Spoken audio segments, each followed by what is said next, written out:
कथा के बिना अधूरा है सोमवार का व्रत। भगवान शिव पूरी करेंगे सबकी इच्छाएं। तो आइए आज हम लोग सुनते हैं सोमवार व्रत कथा।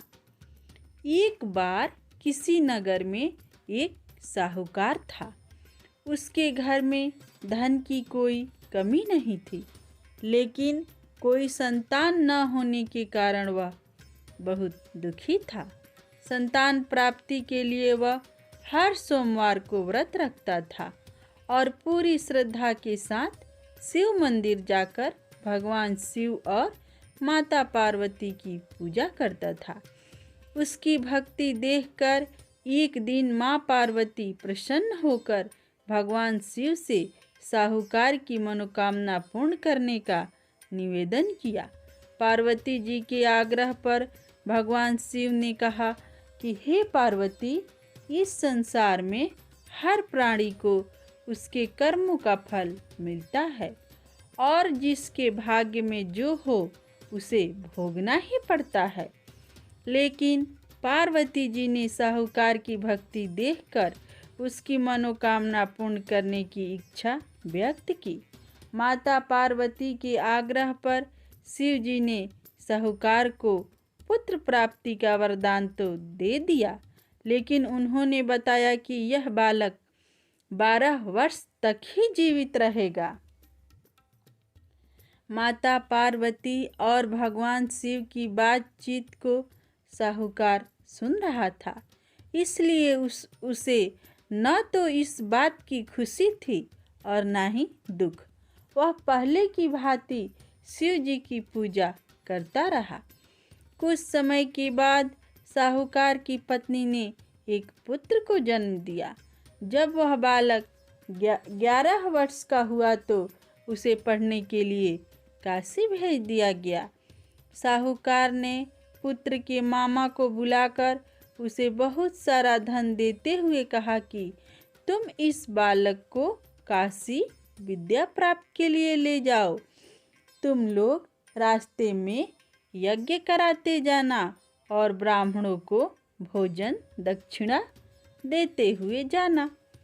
दोनों मामा भांजे इसी तरह यज्ञ करते और ब्राह्मणों को दान दक्षिणा देते काशी नगरी निकल पड़े। इस दौरान रात में एक नगर पड़ा जहां नगर के राजा की कन्या का विवाह था, लेकिन जिस राजकुमार से उसका विवाह होने वाला था वह एक आंख से काना था। राजकुमार के पिता ने अपने पुत्र के काना होने की बात छुपाने के लिए सोचा, क्यों ना उसने साहूकार के पुत्र को दुल्हा बनाकर राजकुमारी से विवाह करा दूं।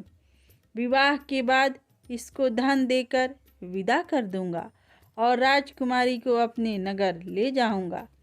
लड़के को दूल्हे के वस्त्र पहनाकर राजकुमारी से विवाह करा दिया गया।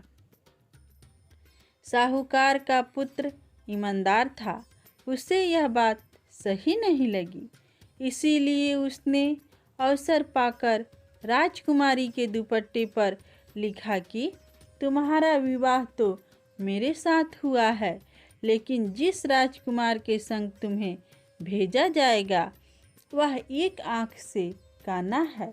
मैं तो काशी पढ़ने जा रहा हूँ। जब राजकुमारी ने चुन्नी पर लिखी बातें पढ़ी तो उसने अपने माता पिता को यह बात बताई। राजा ने अपनी पुत्री को विदा नहीं किया, फिर बारात वापस चली गई। दूसरी ओर साहूकार का लड़का और उसका मामा काशी पहुँचे और वहाँ जाकर उन्होंने यज्ञ किया। जिस दिन लड़का 12 साल का हुआ उस दिन भी यज्ञ का आयोजन था। लड़के ने अपने मामा से कहा कि मेरी तबीयत कुछ ठीक नहीं है। मामा ने कहा कि तुम अंदर जाकर आराम कर लो। शिव जी के वरदान अनुसार कुछ ही देर में उस बालक के प्राण निकल गए। मृत भांजे को देख उसके मामा ने विलाप करना शुरू कर दिया।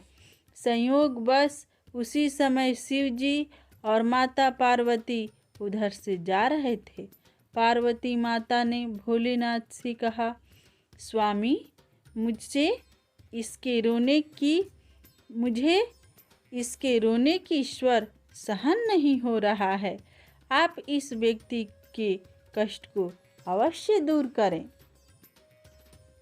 जब शिव जी मृत बालक के समीप गए तो वह बोले कि यह उसी साहूकार का पुत्र है जिसे मैंने 12 वर्ष की आयु का वरदान दिया था। अब इसकी आयु पूरी हो चुकी है। लेकिन मातृभाव से विभोर माता पार्वती ने कहा कि हे महादेव, आप इस बालक को और आयु देने की कृपा करें, अन्यथा इसके वियोग में इसके माता पिता भी तड़प तड़प कर मर जाएंगे।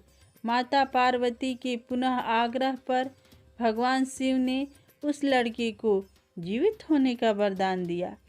शिव जी की कृपा से वह लड़का जीवित हो गया। शिक्षा पूरी करके लड़का मामा के साथ अपने नगर की ओर वापस चल दिया। दोनों चलते हुए उसी नगर में पहुँचे जहाँ उसका विवाह हुआ था। उस नगर में भी उन्होंने यज्ञ का आयोजन किया। उस लड़के के ससुर ने उसे पहचान लिया और अपनी महल में ले जाकर उसकी खातिरदारी की और अपनी पुत्री को विदा किया। इधर साहूकार और उसकी पत्नी भूखे प्यासे रहकर बेटे की प्रतीक्षा कर रहे थे। उन्होंने प्रण कर रखा था कि यदि उन्हें अपने बेटे की मृत्यु का समाचार मिला तो वह भी प्राण त्याग देंगे।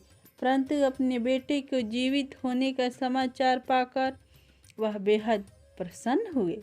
उसी रात भगवान शिव ने साहूकार के स्वप्न में आकर कहा, हे श्रेष्ठी, मैंने तेरे सोमवार के व्रत करने और व्रत कथा सुनने से प्रसन्न होकर तेरे पुत्र की लंबी आयु प्रदान की है।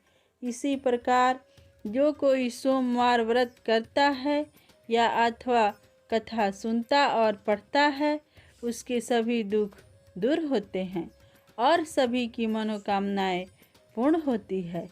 इसीलिए सब कोई बोलिए भोलेनाथ शिव शंभू की जय, शंकर भगवान की जय।